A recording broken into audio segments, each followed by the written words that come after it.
Apakah job fair itu cuma sebuah formalitas? Ayo kita bahas. Kalau kalian pernah datang ke sebuah job fair, konsep atau suasana di job fair itu biasanya ada di sebuah gedung, ada banyak spanduk warna-warni, dan biasanya itu ada logo perusahaan-perusahaan besar. Dari luar itu biasanya kelihatan meyakinkan, tapi pas kalian masuk, itu antrian udah panjang dan pasti sedikit ricuh. Biasanya yang datang di sana itu anak-anak muda dengan pakaian rapi, necis, dan pastinya membawa CV yang udah mereka edit habis-habisan. Dan bukan hanya CV saja yang mereka bawa, tapi pasti mereka membawa sebuah harapan. Tapi di balik itu semua, muncul sebuah pertanyaan. Sebenarnya ini memang untuk nyari kerja atau hanya untuk ajang pamer? Atau mungkin ajang formalitas agar pemerintah bisa bilang, tuh kami udah buka lapangan kerja. Secara psikologis, pekerjaan adalah sesuatu yang penting untuk jiwa manusia. Tentang pendapatan yang pasti, sebuah harga diri, dan memastikan anak dan istrinya bisa makan, walaupun makanan sederhana. Banyak teman aku yang merantau ke kota, bukan cuman hanya untuk cari kerja, tapi juga untuk lari dari omongan tetangga yang ada di kampung. Biar nggak dibilang pengangguran, dan biar keluarganya nggak malu. Karena di tempat aslinya itu, nganggur itu bukan cuman tentang duit, tapi juga tentang sebuah harga diri, teman-teman. Mereka itu datang ke job fair itu biasanya bukan cuman bawa CV, tapi membawa sebuah harapan yang ingin mereka buktikan kepada orang kampung, kepada tetangga mereka, bahwa mereka itu bukan sebuah beban. Mereka itu ingin kerja, ingin keluar dari zona mereka, dan ingin membantu penghidupan atau ekonomi keluarga. Job fair jadi simbol sebuah harapan, tempat di mana katanya puluhan ribu lowongan kerja ada di situ. Tapi harapan itu seringkali kabur di balik suatu kalimat. Scan barcode dulu ya, nanti kami hubungi via email. Ini semacam lingkaran setan menurut aku. Karena PHK itu kita tahu semakin marak, jumlah pengangguran juga semakin banyak sekarang, mengakibatkan daya beli masyarakat dan kemampuan finansial masyarakat itu semakin rendah. Akibatnya apa? Jika kemampuan daya beli masyarakat semakin rendah, maka permintaan produk atau jasa ke sebuah perusahaan itu maka semakin rendah. Contoh simpelnya perusahaan manufaktur. Jadi ketika perusahaan manufaktur ini menurunkan produksinya karena permintaan di pasar itu semakin rendah, maka perusahaan berpikir untuk efisiensi. Yang biasanya dilakukan perusahaan untuk efisiensi adalah salah satunya itu mem-PHK karyawannya. Ya karena produknya itu banyak yang nggak laku dan tidak dibeli oleh masyarakat. Kenapa sedikit yang beli? Ya karena kemampuan finansial masyarakat tadi itu rendah. Kenapa rendah? Ya karena banyak pengangguran. Jadi lingkaran merah atau lingkaran setan tadi yang aku sebutkan di awal itu akan begitu terus jika tidak cepat-cepat dikendalikan, teman-teman. Dan balik lagi ke masalah job fair tadi. Banyak booth-booth di dalam job fair tersebut malahan tidak membuka sesi wawancara, hanya meminta peserta untuk scan barcode, isi Google Form misalnya, dan udah selesai gitu aja. Mungkin tidak semua job fair untuk ajang show atau untuk ajang mempromosikan sebuah perusahaannya. Kita juga harus berpikir positif bahwa ada beberapa job fair juga yang niatnya emang untuk menampung para pencari kerja agar mendapatkan sebuah pekerjaan, teman-teman. Tapi yang perlu digarisbawahi di sini adalah niat untuk menindaklanjuti itu tidak ada, teman-teman. Karena kita berharap minimal itu diberitahu progresnya itu sampai mana ketika kita sudah melamar di job fair tersebut. Misalkan nih kayak, oh kami udah melakukan di tahap ini nih, selanjutnya akan ini. Karena kita emang tidak tahu berapa banyak yang mendapatkan pekerjaan dari sebuah job fair. Tidak ada datanya, teman-teman. Sekarang zamannya digital, masa iya sih job fair masih manual kayak bagi brosur? Kenapa nggak dibuat secara online? Karena faktanya kita juga bisa tahu ketika kita lihat locker yang ada di job fair itu sama juga dengan locker yang ada di website perusahaan tersebut. Kalian bisa cek sendiri nanti. Yang menjadi pembeda adalah kita capek-capek datang ke job fair. Padahal jika itu dari online, kita bisa melakukannya dari rumah. Kalau sistemnya itu dibuat online, maka menurut saya kedua belah pihak akan mendapat sebuah keuntungan juga. Dari perusahaan itu bisa juga mendapat sebuah kandidat yang lebih luas. Nggak cuman hanya yang datang di booth itu saja. Iya kan? Pencari kerja atau yang akan datang ke job fair juga tidak ada biaya untuk transportasi ataupun biaya penginapan jika mereka dari luar kota. Yang lebih mirisnya lagi, di job fair itu ada kampanye terselubung, teman-teman. Foto pejabat daerah itu terpasang di backdrop sebuah job fair dengan slogan "Kami peduli rakyat, kami membuka 10.000 lapangan pekerjaan". Lalu muncul sebuah pertanyaan, apakah ini memang benar untuk membantu rakyat atau sekedar memperindah laporan menjelang tahun politik? Kita nggak ada yang tahu, teman-teman. Dan para pelamar kerja pasti merasa diabaikan di sini karena tidak ada follow up. Yang tersisa hanya sebuah harapan. Tapi teman-teman, dari semua kejadian tadi, kita juga harus mulai sadar. Mungkin memang kitanya aja yang terlalu berharap pada sistem yang harusnya transparan. Job fair itu bukan tempat sulap teman-teman. Bukan juga tempat HRD turun dari langit terus tiba-tiba selamat kamu diterima kerja. Aku juga pernah datang 3 kali job fair dalam sebulan. Dapat wawancara? Enggak. Dapat email follow up? Enggak juga. Tapi dari situ aku mulai belajar satu hal teman-teman. Jangan datang ke sebuah job fair hanya untuk ikut-ikutan, tapi datanglah dengan sebuah strategi. Anggap aja job fair ini kayak pasar malam teman-teman. Banyak lampu, ramai, meriah lagi. Tapi kalau kita nggak tahu mau beli apa, pasti ujung-ujungnya cuma keliling-keliling doang kan. Sama juga kayak di job fair. Kalau kalian nggak punya strategi, ya kalian nggak bakalan jadi pelaku. Kalian hanya jadi penonton di situ. Dan strategi yang aku maksud ini, yang pertama itu bisa kalian bawa portofolio fisik ya teman-teman. Yang kedua, ajaklah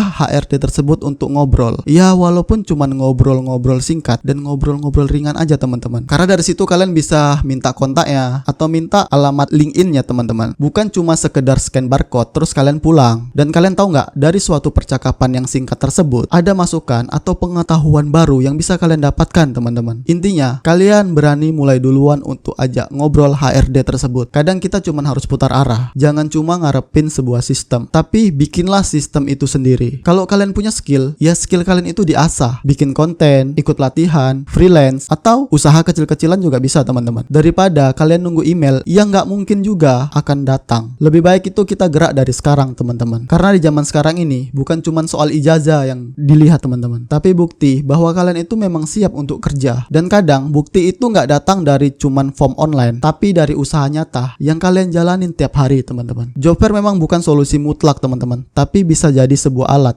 jika kalian cerdas menggunakannya. Kita nggak bisa nunggu terus-menerus disapa oleh HRD yang nggak pernah follow up kita. Tapi kita bisa bangun ekosistem itu sendiri. Yang pertama dengan belajar, bangun portofolio kalian. Bahkan kalau memang bisa, kalian bisa membuka lapangan pekerjaan sendiri. Intinya sebenarnya job fair itu bisa bantu kalian untuk dapat kerja. Ya dengan satu alasan, asalkan kalian siap. Riset dulu, CV kalian rapi, pilih booth atau stand yang pas, dan kalian harus ngobrol dengan HRD tersebut teman-teman. Jangan buang-buang waktu kalian keliling-keliling tanpa arah di sebuah job fair. Karena yang dicari HRD itu bukan yang paling banyak melamar pekerjaan di dalam sebuah job fair, tapi yang benar-benar siap untuk ditempatkan dalam sebuah pekerjaan. Intinya, job fair bukan berarti harus dihapus, tapi coba tolong disesuaikan dengan zaman. Yang penting itu sebenarnya bukan kemeriahan eventnya. Karena buat kita kerja bukan soal hanya pameran, tapi soal harapan yang harus benar-benar diwujudkan. Dan yang terakhir ini untuk para penguasa, lapangan pekerjaan itu bukan sebuah alat kampanye. Itu adalah kebutuhan dasar manusia. Dan kalau kalian benar-benar peduli, bantu mereka-mereka yang para pencari kerja tersebut tanpa panggung, tanpa kamera, dan tanpa drama pastinya. Ataupun tanpa spanduk kampanye kalian di dalam job fair. Oke, kalau kalian punya pengalaman unik di dalam sebuah job fair, kalian bisa komen di bawah. Dan sampai jumpa di video selanjutnya.